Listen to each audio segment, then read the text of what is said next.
பிரியமானவர்களே, இயேசுவின் நாமத்தில் இந்த ஜெப வேளைக்கு உங்களை அன்புடன் வரவேற்கிறேன். இன்றைக்கு வேத வசனம் கர்த்தருடைய வார்த்தையிலிருந்து மத்தேயு புஸ்தகம் 11வது அதிகாரத்தில் 7, 8, 9 வசனங்களை வாசித்து ஆரம்பிப்போம். அவர்கள் போன பின்பு இயேசு யோவானை குறித்து ஜனங்களுக்கு சொன்னது என்னவென்றால், எதை பார்க்க வனாந்திரத்திற்கு போனீர்கள்? காற்றினால் அசையும் நாணலையோ? அல்லவென்றால் எதை பார்க்க போனீர்கள்? மெல்லிய வஸ்திரம் தரித்த மனுஷனையோ? மெல்லிய வஸ்திரம் தரித்திருக்கிறவர்கள் அரசர் மாளிகையில் இருக்கிறார்கள். அல்லவென்றால் எதை பார்க்க போனீர்கள்? தீர்க்க தரிசியையோ? ஆம், தீர்க்க தரிசியை பார்க்கலாம் மேன்மையுள்ளவனையே என்று உங்களுக்கு சொல்லுகிறேன். பாருங்க, இன்னைக்கு பிரசங்கத்தோட தலைப்பு இதுதான். நீ எதை பார்க்கிறாய்? நீங்கள் எதை பார்க்குறீங்க? எதை பார்க்க சபைக்கு போகிறீங்க? ஒரு குடும்பத்தை பார்க்கும்போது எப்படி பார்க்குறீங்க? ஒரு ஊழியக்காரரை பார்க்கும்போது எப்படி பார்க்குறீங்க? சபைக்கு போய் மற்ற விசுவாச பிள்ளைகளை எப்படி பார்க்குறீங்க? நம்ம எப்படி பார்க்குறோங்கிறது ரொம்ப ரொம்ப முக்கியம். ஏன்னா நம்ம பார்க்குற பார்வை தான் கண்ணானது சரீரத்தின் விளக்காக இருக்கிறது. நீங்கள் பார்க்குற அந்த பார்வையின் வெளிச்சம்தான் உங்களுக்குள்ளே உங்கள் சரீரத்தை கரைப்படுத்துதா, சரியாக விசுவாசத்தில் கட்டி எழுப்புதா அப்படிங்கிறத தீர்மானிக்குது. ஸோ அதனால தான் நம்ம விசுவாச வாழ்க்கை, ஜெப வாழ்க்கை சரியாக இருக்கணும்னா நாம் எதை பார்க்குறோம், எப்படி பார்க்குறோங்கிறது ரொம்ப ரொம்ப முக்கியம். நம்மளுடைய மோட்டிவ் ரொம்ப ரொம்ப முக்கியம் இல்லையா? நம்ம பார்க்குற நோக்கம் ரொம்ப ரொம்ப முக்கியம். இதை தான் நம்ம புரிந்து கொள்ளணும். இதற்காக நாம் ஜெபத்தோடு கூட ஆண்டவருடைய கரங்களில் ஒப்பு கொடுத்து பரிசுத்த ஆவியானவர் நம்மளை நடத்தும்படிக்கு இன்றைய வேதத்தை தியானிப்போம். அன்பும் இரக்கமுள்ள நல்ல பிதாவே, இயேசுவின் நாமத்தினாலே உம்மிடத்தில் வருகிறோம். இதோ இப்பொழுதும் எங்களை தாழ்த்துகிறோம், ஒருமனப்படுகிறோம், ஒன்று கூடி உம்முடைய கரங்களில் எங்களை தாழ்த்துகிறோம். ஆண்டவரே, சர்வ வல்லமுள்ள ராஜா, எங்களுடைய மத்தியில் உம்முடைய பிரசன்னம் எங்களோடு கூட இருக்கட்டும். இப்பொழுதும் நீர் எங்களுக்கு காண்பிக்கிற வசனங்களை தியானித்து அந்த வசனங்கள்படி எங்கள் வாழ்க்கை இருக்கிறதா, நாங்கள் ஜெபத்தில் இன்னும் கட்டி எழுப்பப்பட விசுவாசத்தோடு உம்மை நோக்கி பார்க்க நீர் கற்றுக் கொடுக்கிற காரியங்களை விளங்கிக் கொள்ள பரிசுத்த ஆவியினர் எங்கள் மனக்கண்களை பிரகாசமாக்கி தொடர்ந்து உம்முடைய சித்தத்தை நிறைவேற்றும்படிக்கு பரலோக சித்தம்தான் இந்த பூமியிலும் எங்கள் வாழ்க்கையிலும் எங்கள் வீட்டிலும் எங்கள் சபையிலும் எங்கள் ஊழியத்திலும் எங்களுடைய கையின் பிரயாசங்களிலும் நிறைவேற வேண்டும் என்கிற விசுவாசத்தோடு எங்களை அர்ப்பணிக்கிறோம். தேவனை அறிகிற அறிவிலும் கிறிஸ்துவை அறிகிற அறிவிலும் உம்முடைய கிருபையை அறிகிற அறிவிலும் எங்களை நடத்தும். ஒப்பு கொடுக்கிறோம். உமக்கே துதிக்க மகிமை யாவற்றையும் ஏறெடுக்கிறோம். இயேசுவின் நாமத்தில் பிதாவே, ஆமேன். பாருங்க, நீ எதை பார்க்கிறாய் அப்படிங்கிறது தான் பிரசங்கத்தோட தலைப்பு. ஆனால் நாம் எப்படி இருக்கிறோம், எப்படி இருக்கணுங்கிறத நம்ம ஃபஸ்ட்டு புரிஞ்சுக்கணும். எபேசியர் 5:4 சொல்லுது, வம்பு புத்தியன்மான பேச்சு பரியாசம் தகாதவைகள் ஸ்தோத்திரம் செய்தலே தகும். நாம் ஸ்தோத்திரம் செய்கிறோமா, வம்பு பேசுகிறோமா? எதை பார்க்குறோம்? ஆகாய் 2:8 சொல்லுகிறது, வெள்ளி பொண்ணு என்னுடையது, சேனைகளின் கர்த்தர் அதை சொல்கிறாரு. சங்கீதம் 50:12 சொல்லுது, நான் பசியாக இருந்தால் உங்களுக்கு சொல்ல மாட்டேன், பூமியும் அது நிறம் என்னுடையதுன்னு சேனைகளின் கர்த்தர் சொல்கிறாரு. 1 கொரிந்தியர் 3:23 சொல்லுது, நீங்கள் கிறிஸ்துவனுடையவர்கள், கிறிஸ்து தேவனுடையவர், எதுவுமே நமதல்ல, எல்லாமே கர்த்தருடையது, கிறிஸ்துவனுடையது, அவருடையது அப்படின்னு போட்டிருக்கு. ஆனால் நம்ம இன்றைக்கி எப்படி பேசிக்கிட்டு இருக்கிறோம்? எல்லாம் எந்து எந்து எந்து எனக்கு எனக்கு அப்படின்னு இருக்கிறோம். எபேசியர் 5:4 தேவையில்லாத வம்பு அது நம்மக்கிட்ட இருக்கா? அதை கலைந்து விட வேண்டும். எல்லாம் எந்து எந்து எந்து நினைக்கிறோமோ அதை கலைந்து விட வேண்டும். 3வது காரியம், வீண் பழி போடக்கூடாது. எதுக்கு எடுத்தாலும் சில பேர் பாருங்கள், தான் தப்பு பண்ணிட்டு மற்றவங்க மேலே பழி போட்டுக்கிட்டே இருப்பாங்க. ஏன்னா தான் தப்பிச்சிக்கிறதுக்கு. அப்படிப்பட்ட ஒரு கிரியை நம்மளுக்குள்ளே இருக்கக்கூடாது. சாமுவேல் புஸ்தகம் அதை ரொம்ப தெளிவாக சொல்லுது, வீண் பழி போடக்கூடாதுங்கிறத. அதே போல் 4வது ஒரு காரியம், சின்ன சின்ன விஷயத்துக்கெல்லாம் தொட்டதுக்கெல்லாம் எரிஞ்சு விடுறது, கோவப்படுறது, கலகம் பண்ணுறது, இந்த மாதிரி கிரியைகள் நம்மளுக்குள்ளே இருக்கக்கூடாது. நீதிமொழிகள் 17:14 சொல்லப்பட்டிருக்கு. ஸோ இந்த குணங்கள் நம்மக்கிட்ட எப்போ இருக்காது தெரியுங்களா? ஜெபத்தில் நம்ம வளர வளர கர்த்தருடைய வார்த்தைகளை தியானிக்க தியானிக்க இந்த குணங்கள் நமக்குள்ளே இருக்காது. இந்த குணங்கள் நம்மளுக்குள்ளே இருக்குன்னு உங்களுக்கு இப்போ தெரிஞ்சிடுச்சுன்னா உடனே ஆண்டவரே, இயேசுவின் நாமத்தினால இப்படிப்பட்ட குணாதிசயங்கள் என்னை விட்டு நீங்கட்டும் அப்படின்னு நீங்கள் ஒரு சிறு ஜெபம் பண்ணிவிட்டு இதை பாஸ் பண்ணிவிட்டு ஜெபத்துக்கு அப்புறம் திரும்பவும் இதை போட்டு கேளுங்க. ஏன்னா நம்ம இனிமேல் பார்க்க போகிற காரியங்கள் நம்மளை ஆவிக்குரிய ரீதியில் மேன்மையாக நடத்துறதுக்கான காரியங்கள்ங்கிறத நம்ம புரிந்து கொள்ளணும். சரியா? நாம் என்ன சொல்லியிருந்தோம்? இது என்ன பிரசங்க தலைப்பு? நீ எதை பார்க்கிறாய். அப்போ நாம் எதை பார்க்குறோம்? ஒரு வேலைக்காரனோட கண்ணு எதை பார்க்குது? ஆதியாகமம் 13:2 வாசித்து பார்த்தீங்கன்னா, ஆபிரகாம் மிருக ஜீவன்களும் வெள்ளியும் பொன்னுமான ஆஸ்திகளை உடைய சீமானாக இருந்தான். ஆதியாகமம் 24:35 வாசித்து பார்த்தீங்கன்னா, அந்த வேலைக்காரன் சொல்கிறான், ஆபிரகாமோட மகனுக்கு மருமகள் தேட போகிறான் பாருங்கள். அந்த வேலைக்காரன் சொல்கிறான், கர்த்தர் என் எஜமான ஆசீர்வதிச்சிருக்கிறாரு, அவர் சீமானாக இருக்கிறார், அவர்கிட்ட வெள்ளி பொண்ணு ஆடு மாடு எல்லாமே இருக்குது. அப்போ ஒரு வேலைக்காரன் எதை பார்க்குறான், என்னோடய எஜமான் பயங்கர சீமான், பெரிய செல்வந்தர் அப்படின்னு பில்கேட்ஸ் கணக்கில் அவரை பற்றி சொல்கிறான் பாருங்கள். அப்போது நம்ம நல்லா புரிந்து கொள்ளணும், வேலைக்காரனுடைய கண்ணு தன் எஜமான இடத்துல இருக்கிற செல்வங்களையும் காரியங்களையும் பார்க்குறது. நாம் ஒரு வேலைக்காரனாக எதை பார்க்குறோம்? கர்த்தருடைய வேலைக்காரர்களா? தேவனுடைய வேலைக்காரனாக இருந்த இயேசு எதை பார்த்துருப்பார்? தேவன் என்ன சொல்கிறாரோ அதையே செய்யணும்னு அதையே நோக்கி பார்த்துருப்பார் இல்லையா? நாம் சபைக்கு வர்றவங்களை எப்படி பார்க்குறோம்? அவங்களுடைய பொண்ணு வெள்ளி அவங்க அலங்காரத்தை பார்க்குறோமா? அவங்களுடைய எளிமையை பார்க்குறோமா? அவங்களுக்குள்ளே இருக்கிற விசுவாசத்தை பார்க்குறோமா? எதை பார்க்குறோம்? நீ எதை பார்க்கிறான்னு பிரசங்க தலைப்பு. அடுத்த ஒரு காரியத்தை நம்ம பார்க்கலாம். ஒரு ராஜா எதை பார்க்குறான்? ஆதியாகமம் புஸ்தகம் 20வது அதிகாரம் 1-18 வாசித்து பாருங்கள். ஆபிரகாம் என்ன பண்ணுறான், தன்னுடைய மனைவி அவங்கள சகோதரின்னு சொல்லிட்டு போய் சொல்லிடுறான். ஒரு இடத்துல கேராருங்கிற இடத்துல அபிமெலேக்குங்கிற ஒரு ராஜா அங்கே இருக்கிறான். அப்படி சொன்னதுனால அந்த அபிமெலேக்கு ராஜா, இவனோட தங்கச்சி தானே இவன், அதனால் நம்ம என்ன பண்ணுவோம், உன் தங்கச்சி எனக்கு கூடுறா மச்சான் அப்படின்னு சொல்லிட்டு கல்யாணம் பண்ணிக்கலான்னு சொல்லிட்டு அவளை தூக்கிட்டு வர சொல்லிடுறேன். ஏன்னா ராஜாங்க சொன்னால் மறுப்பு சொல்ல முடியாது, வான்னு கூப்பிட்டா வந்துடணும். அந்த மாதிரி இந்த அம்மாவை அவன் கூப்பிட்டு வரும்போது அவனோட கனவுல சொப்பனத்தில் ஆண்டவர் தோன்றி, எப்போ நீ எதை பார்க்குற, அவள் அழகை பார்த்துட்டியா நீ, அவன் யார் தெரியுமா, நீ எதை பார்க்கணும் தெரியுமா, அவள் இன்னொருத்தனுடைய மனைவி, ஆபிரகாமோட மனைவி தான் சாராள், நீ எப்படி இன்னொருத்தனுடைய மனைவி நீ எடுக்க முடியும், எதடா பார்த்த நீ, அவள் அழகை பார்த்தியே, அவள் யாருக்கு சொந்தம்னு பார்த்தியாங்கிறாரு. புரியுதுங்களா? அப்போ அவன் பயப்படுறான், ஐயோ எனக்கு தெரியாத ஆண்டவரே அப்படின்னு சொல்லும் பொழுது, அவன் பாருங்கள் கிறிஸ்தவனே கிடையாது, அவன் யூதனே கிடையாது. அவங்கிட்ட ஆண்டவர் பேசுகிறார். ஏன்னா அவன் பேருக்கு அர்த்தம் அதுதான், அபிமெலேக்குங்கிற பேருக்கு அர்த்தம் மை ஃபாதர் இஸ் கிங். அப்போ அவனுக்கு அப்பாவாக இருந்து நம்ம ராஜாதி ராஜா அவரே அவனை வான் பண்ணுறாரு சொப்பனத்தில், டேய் எதை பார்க்குற நீ, அவள் அழகை பார்க்காத, அவள் இன்னொருத்தனோட மனைவிடா அப்படின்னு சரியாக அவனை நடத்துகிறார் பாருங்க. அவன் சொல்கிறான், ஏன்டா இப்படி போய் சொல்லி என்ன இப்படி கஷ்டப்படுத்த பார்த்தீங்க, நல்ல வேலை கர்த்தர் என் நான் உத்தமன்னு தெரிஞ்சு, ஏன்னா உன் தங்கச்சின்றதுனால தான் எடுத்தேன், உன் மனைவினா நான் தொட்டு இருக்க மாட்டேனே அப்படின்னு அவன் தொடலை, தூக்கிட்டு வர சொல்கிறான், அவ்வளோதான். அவன் எதுவும் பண்ணலை. அவன் ரொம்ப நல்ல உத்தமமுள்ள ஒரு நல்ல ராஜா பாருங்கள், இவ்வளோ ஒரு கண்ணியமானவன் பாருங்கள். அப்போது ஆண்டவர் அவன் அவன் அவன் ராஜாவாக இருந்தாலும் சாதாரணமாக ராஜாக்கள் ரொம்ப அழகுள்ள ஸ்திரீ இருந்தால் அவங்கள பட்டத்து ராணி ஆக்கிக்கணும்னு நினைப்பாங்க இல்லையா? அது போல் ஒரு குணம்தான் அவனுக்கு. முதல்ல பார்த்தோம் வேலைக்காரன் எதை பார்த்தான், தன்னுடைய எஜமானுடைய செல்வ பெருக்கை பார்த்தான். ஒரு ராஜாவாக இருக்கிறவன் எதை பார்க்குறான், அழகை பார்த்துட்டான், அவன் யாருங்கிறத பார்க்காம விட்டுட்டான். நாம் இன்றைக்கி எப்படி இருக்கிறோம்? ஏங்க அவர் ராஜாங்க பார்த்தாருங்க, நாங்கள் என்னங்க, நீங்கள் ராஜாங்க, உங்களை பற்றி வேதம் அப்படி தான் சொல்லுது. வெளிப்படுத்தின விசேஷம் 1 அதிகாரம் 6வது வசனம், நம்ம ராஜாக்களும் ஆசாரிகளும் ஆக்கியிருக்கிற ஆண்டவர். அப்போ நீங்கள் ராஜாத்தி, இதை கேட்குறவங்க மகாராணியாக இருக்கிறீங்க, தேவனுடைய ராஜாத்தியாக இருக்கிறீங்க, நீங்கள் எதை பார்க்கணும்? ஹலோ,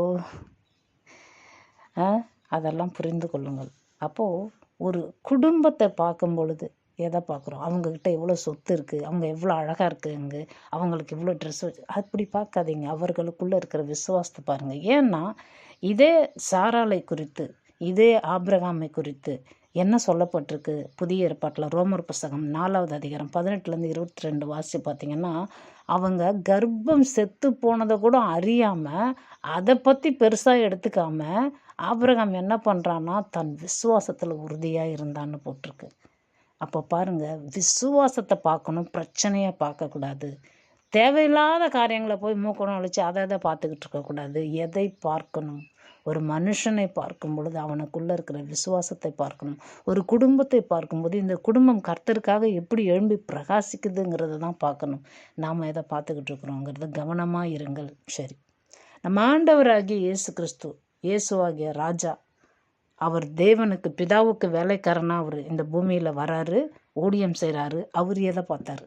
முதல்ல பார்த்தோம் சாராள் குடும்பத்தை வச்சு ஒரு ராஜா எப்படி பார்த்தான், ஒரு வேலைக்காரன் எப்படி பார்த்தான் அப்படிங்கிறது. இங்கே பார்க்குறோம், நம்ம இயேசு ராஜாதி ராஜா ஒரு வேலைக்காரனாக பிதாவுக்கு பூமியில் ஊழியம் செய்ய வந்திருக்காரு. இந்த ஊழியக்காரன் எதை பார்க்குறாரு? ஒரு ஊழியக்காரனை குறித்து எப்படி பார்க்குறாரு? மத்தேயு 11, 7, 8, 9 ஆரம்ப வசனங்கள் வாசித்தோம், உங்களுக்கு ஞாபகம் இருக்கும். அப்போது அவர்கிட்ட நீங்கள் எதை பார்க்கடா போனீங்க வனாந்தரத்துக்கு அவர் ட்ரெஸ்ஸை பார்க்க போனீங்கன்னா ட்ரெஸ்ஸு தான் அழகழகாக மாளிகைகள் இருக்குது, நீங்கள் எதை பார்க்க போகிறீங்க அப்படின்னு கேட்குறாரு பாருங்கள். நம்ம புரிந்து கொள்ளணும், எதை பார்க்க போகணும். ஒரு ஊழியக்காரனை பார்த்தா எதை பார்க்கணும்? அந்த ஊழியக்காரனுக்குள்ள எரிந்து பிரகாசித்து கொண்டிருக்கிறதே அந்த ஊழிய வாஞ்சை, அந்த விசுவாசம், அந்த ஜபம், அந்த வேத வசனிப்பு, வேத வாக்கியங்களை ஆராய்கிற அந்த அற்புதமான தன்மை, அவர்களுக்குள்ள தேவன் கொடுத்திருக்கிற அந்த இருதயத்தை பக்குவப்படுத்துகிற வார்த்தைகளின் வல்லமை, அவர்களுக்குள்ள கிரியை செய்கிற தெய்வீக வல்லமை, ஆண்டவருடைய பரிசுத்தமுள்ள நடக்கை அவங்களுக்குள்ள இருக்கிறதே, அதை பார்க்குறோமா நம்ம? விளங்குதா உங்களுக்கு? ஏன் அப்படின்னா சங்கீதம் 104:1 தேவன் மகத்துவம் உள்ளவர் மகிமை உள்ளவர்னு எழுதியிருக்கு. அவர் மட்டும் இல்லைங்க, நம்மளும் அப்படிப்பட்டவங்க தான். அப்படின்னா நம்ம தேவனா? கிடையாது, அந்த அர்த்தம் இல்லை. அவரை போல சாயலில் நம்மளை உண்டாக்குனார் இல்லையா? அதனால் நாம் அவரை போல தான் வாழணும். ஆண்டவருக்குள்ளே இருக்கிற பரிசுத்தம் தான் நமக்குள்ளே இருக்கணும். ஏன்னா ஆண்டவர் பரிசுத்தர். அவர் சொல்கிறாரு, நான் பரிசுத்தர், ஆகையால் எனக்கு ஏற்ற பரிசுத்தவான்களாக இருப்பீர்களாக. நம்ம அப்படி நடந்துக்கணும்னு சொல்லுது. விளங்குதா உங்களுக்கு? சங்கீதம் 104:4 நம்மளை குறித்து என்ன சொல்லுது? தம்முடைய தூதர்களை காற்றுகளாகவும் தம்முடைய ஊழியக்காரரை அக்னி ஜுவாலைகளாகவும் செய்கிறார். அப்போ நீங்கள் ஒரு அக்னி ஜுவாலைங்க. நீங்கள் போகிற இடத்துல இருளுக்கு இடம் இருக்காது. நீங்கள் போகிற இடத்துல தேவையற்ற வீணான தீமையான காரியங்கள் எரிந்து அழிந்து நிர்மூலமாகி சாம்பலாக போயிடும். நீங்கள் போகிற இடத்துல நோய் எல்லாம் விலகி ஓடிடும். நீங்கள் அக்னி ஜுவாலையாக இருக்கிறீங்க. அக்னிங்கிறது என்ன அர்த்தம் தெரியுங்களா? அக்னி தீயில சாப்பாடும் வேக வச்சு சாப்பிடலாம். அக்னி தீயில தேவையில்லாத்தையும் எரிச்சு போட்டு சாம்பலாக்கலாம். விளங்குதா உங்களுக்கு? ஸோ அதனால தான் நீங்கள் அக்னி ஜுவாலைகளாக இருக்கிறீங்க. கர்த்தர் தம்முடைய ஊழியக்காரர்களை அப்படி மாற்றுகிறார். ஐயோ, நான் எதுவும் ஊழியம் செய்யலைங்க. நீங்கள் ஊழியம் செய்யலைனாலும் ஊழியக்காரன் தான் ஆண்டவர் சொல்கிறாரு. அதுக்கு தான் வெளிப்படுத்தின விசேஷம் 1:6 வாசிச்சிங்க அடிக்கடி. உங்களை பற்றி அது சொல்லியிருக்கு. நீங்கள் ராஜா, இன்னொன்று ஆண்டவருடைய ஊழியர்கள். வெறும் பிரசங்கம் பண்ணுறவங்க தான் ஊழியக்காரங்க அப்படி இல்லை. கர்த்தருடைய ஒவ்வொரு பிள்ளைகளும் ஏதோ ஒரு விதத்தில் நீங்கள் ஊழியம் செய்கிறீங்க. கர்த்தருக்கு காணிக்கையினால் ஊழியம் செய்வீங்க. கர்த்தருக்கு தசம்பாகம் செல்வங்கள் ஆஸ்திகளால் கொடுத்து ஊழியம் செய்வீங்க. கர்த்தருக்கு சில பேர் பாருங்களேன், ஒரு விசேஷ நாட்களில் சாப்பாடெலாம் செஞ்சு கொடுப்பாங்க பாருங்கள், அது ஒரு ஊழியம். சரிங்களா? ஏதோ ஒரு வகையில் நீங்கள் ஒரு ஊழியம் செய்கிறீங்க. சரிங்களா? ஆனால் பிரதான அற்புதமான ஊழியம் எதுன்னு கேட்டிங்கன்னா அந்த மெய்ப்பத்துவமும் அந்த பிரசங்கம் பண்ணுறோம். ஏன்னா கர்த்தருடைய வார்த்தை எடுத்து சொல்கிறதுங்கிறது அது சாதாரண விஷயம் இல்லை. ஸோ அதனால் எல்லாருமே அது மட்டும்தான் ஊழியம்னு நினச்சிடுறாங்க. அப்படி இல்லை, அது கொஞ்சம் பிரதான ஊழியம், அவ்வளோதான். தவிர மற்றபடி நம்ம ஒவ்வொருவருமே கர்த்தருக்கு ஊழியம் செய்கிறவங்க தான், கர்த்தருடைய பிள்ளைகள் ஒவ்வொருவரும். அதை நீங்கள் மனசில் வச்சுக்கணும். நீங்கள் சின்ன வேலை கர்த்தருக்கு செஞ்சாலும் நீங்கள் பரலோகத்தில் மிகவும் கனப்படுத்தப்படுகிறீர்கள். பரலோகம் உங்களை பார்த்துக்கிட்டே இருக்கும். நீங்கள் நினைப்பீங்க, ஐயோ, நான் இந்த ஒரு சின்ன வேலை தான் சபைக்கு சும்மா பெருக்கி கூட்டுறேன், சும்மா இந்த வேலை தான் நான் செய்கிறேன் சபையில், யாரும் என்னை கண்டுக்கல. பரலோகம் உங்களை பார்க்குது, பரலோகம் உங்களை கவனிக்குது. யாருக்குமே தெரியாமல் நீங்கள் செய்கிற சின்ன வேலையை கூட ஊழியத்துக்காக, கர்த்தருக்காக, சபைக்காக செய்கிற, ஊழியர்களுக்காக செய்கிற காரியங்கள் எல்லாவற்றையும் கர்த்தர் பார்க்கிறார், பரலோகம் பார்க்கிறது. அதனால் கவலைப்படாதீங்க. சரிங்களா? இதை கேட்குற நீங்கள் யாராக இருந்தாலும் சரி, உங்களை உற்சாகப்படுத்த விரும்புகிறேன். நீங்கள் செய்கிறத தொடர்ந்து செய்யுங்க. தேவனுக்காக செய்கிறத நிறுத்தாதீங்க. சரிங்களா? சின்ன வேலையோ பெரிய வேலையோ அப்படி யோசிக்காதீங்க. அதை உற்சாகம் மனதோடு செய்யுங்க. கர்த்தர் உங்களை அப்படி பார்க்குறாரு. அடுத்த சில வசனங்களில் கூட நம்ம அதை கவனிக்க போகிறோம். சரிங்களா? ஏசு ராஜா, நம்ம ராஜாதி ராஜா, ஒரு சாதாரண ஒரு ஆளை எப்படி பார்க்குறாரு? ராஜாங்க அவர் ஒரு சாதாரண ஆளை எப்படி பார்க்குறாரு? மார்க் சுவிசேஷ புஸ்தகம் 12வது அதிகாரம் 41 44 வாசி பாருங்கள். ஒரு எளிய விதவை தாய், அவங்க என்ன பண்ணுறாங்க? 2 தூட்டு போடுறாங்க. ஆனால் ஆண்டவர் எவ்வளோ பேர் போட்டதெல்லாம் பார்க்குறாரு. பார்த்துட்டு அவங்கள பற்றி அவர் பெருசாக பேசலை, அந்த அம்மாவை பற்றி மட்டும் பேசுகிறாரு. எங்கே பேசுகிறாரு? மனசுக்குள்ளே நினைக்கல, தான் சீஷர்களை கூப்பிட்டு பிரசித்தம் பண்ணுறாரு. வாங்க வாங்க பாருங்க அப்படின்னு சொல்லிட்டு, இவளோ தனக்கு உள்ளதையெல்லாம் போட்டு விட்டாள் அப்படின்னு சொல்கிறாரு. என்னை இதை மொழிபெயர்த்து எழுத சொன்னால் நான் என்ன எழுதுவேன்னா, உள்ளத்தையெல்லாம் போட்டு விட்டாள்னு சொல்லுவேன். ஏன்னா அவள் இருதயம் முழுக்க தேவன் நிரம்பி இருக்காருங்க. அதனால் இதை நான் உங்களுக்கு எப்படி புரிய வைக்கிறேன்னா, இப்போ மற்ற பணக்காரங்க, மற்ற போட்டவங்கெல்லாம், அவங்கக்கிட்டலாம் நிறைய சாப்பாடு பொட்டலம் இருக்குதுன்னு வச்சிங்களேன். ஒரு 500 சாப்பாடு பொட்டலம் இருக்குதுன்னு வச்சிங்க. சரியா? உங்களுக்கு புரியணுன்றதுக்காக நான் இதை சொல்கிறேன். 500 சாப்பாடு பொட்டலம் வச்சுருக்குறாங்க. இந்த அம்மா கிட்ட 2 சாப்பாடு பொட்டலம் தான் இருக்குது. சரியா? அவங்கெல்லாம் 500 சாப்பாடு பொட்டலத்துலேருந்து 100 பொட்டலம் 200 பொட்டலம் போட்டுட்டாங்க. சரியா? இந்த அம்மாவுக்கு இருந்ததே 2 பொட்டலம் தான், சாப்பிட்றதுக்கு வச்சுருந்ததே அவ்வளோதான். அது 2த்தையும் தூக்கி காணிக்கைப்பட்டியில் போட்டாங்க. புரியுதா இப்போது? அவங்கெல்லாம் 500லேருந்து 100 போட்டாங்க. ஆனால் சாப்பிட்றதுக்கு அவங்களுக்கு அடுத்தடுத்த வேலைக்கு இருக்குது. இந்த அம்மா இருந்ததையும் போட்டுருச்சு. இனிமேல் இதுக்கு எதுவும் இல்லை சாப்பிட. இதை ஒரு பிரசங்கியாளர் மொழிபெயர்த்து ரொம்ப அருமையாக வெளிப்பாடோடு பேசுகிறாரு. அந்த அம்மாவை ஆண்டவர் அப்போவே ஆசீர்வதிச்சிட்டாரு. அவங்க வெளியே போகும்போது மேபி தெருவில் ஒரு திருமணம் நடந்திருக்கலாம். அந்த அம்மாவை வழியே கூப்பிட்டு ஒருத்தர், வாம்மா இங்கே வந்து நல்ல சாப்பாடு சாப்பிடுன்னு அவங்களுக்கு துணிமணியெல்லாம் கொடுத்து அப்படி அவங்கள உபசரிச்சிருக்கலாம் அப்படின்றார். நடந்திருக்கலாம், எனக்கு தெரியாது. அவங்க அப்படி ஒரு வெளிப்பாடு சொல்கிறாங்க. இப்போ நல்லா புரிந்து கொள்ளுங்கள், தேவன் எதை பார்க்கிறாரு, எதை பார்க்கணும்னு தான் சீஷர்களுக்கும் சொல்லித்தராரு. சீஷர்கள்லாம் என்ன யோசிச்சிருப்பாங்க, ஐயோ இவங்க இந்த ஐயா வந்து நிறைய போடுறாரு, 500 போடுறாரு, 400 போடுறாரு, 100 போடுறாரு, இந்த அம்மா 2 போடல, அப்படி கூட அவங்க பார்த்துருக்கலாம். ஆனால் எதை பார்க்கணும், நீ எதை பார்க்கிறாய், எதை பார்க்குறோம்னு சொல்லித்தராரு பாருங்க. ராஜாதி ராஜா ஒரு சாதாரண ஆளை எப்படி பார்க்குறாரு, ஒரு குடும்பமாக இருப்பவங்கள எப்படி பார்க்கணும், அப்படியெல்லாம் சொல்லித்தரது பாருங்கள். அப்போ சபைக்கு வரும்போது எப்படி வராங்க, எதுக்கு வராங்க, என்ன, அதெல்லாம் நம்ம வேலையே கிடையாது. சபைக்கு வரும்பொழுது ஒருமனப்பட்டு தேவனுடைய சமூகத்தில் கூடி வரும்பொழுது ஒரு ஏழை விசுவாசியாக இருந்தாலும் யாராக இருந்தாலும் அவங்களுடைய உடை பாவனை அதெல்லாம் பார்க்காதீங்க, அவர்களுக்குள்ளே இருக்கிற விசுவாசத்தை பாருங்கள். இவ்வளோ ஏழ்மையிலும் தேவனை தேடி வந்தால் நிச்சயம் நான் உயர்த்துவார்னு தொடர்ந்து வராங்க பார்த்தீங்களா, அதை பாருங்கள். அதே சமயத்தில் ஒரு ஊழியக்காரரை பார்க்கும்போது எப்படி பார்க்குறீங்க, அவங்க ஆணோ பெண்ணோ, சின்ன ஊழியரோ பெரிய ஊழியரோ, அவங்கள பார்க்கும்போது எப்படி பார்க்குறீங்க? ஒரு ஊழியக்காரங்களை எப்படி பார்க்கணும்? ஏன்னா இன்றைக்கி பாருங்கள், உலகத்தில் அதெல்லாம் நடந்துக்கிட்டு இருக்கு.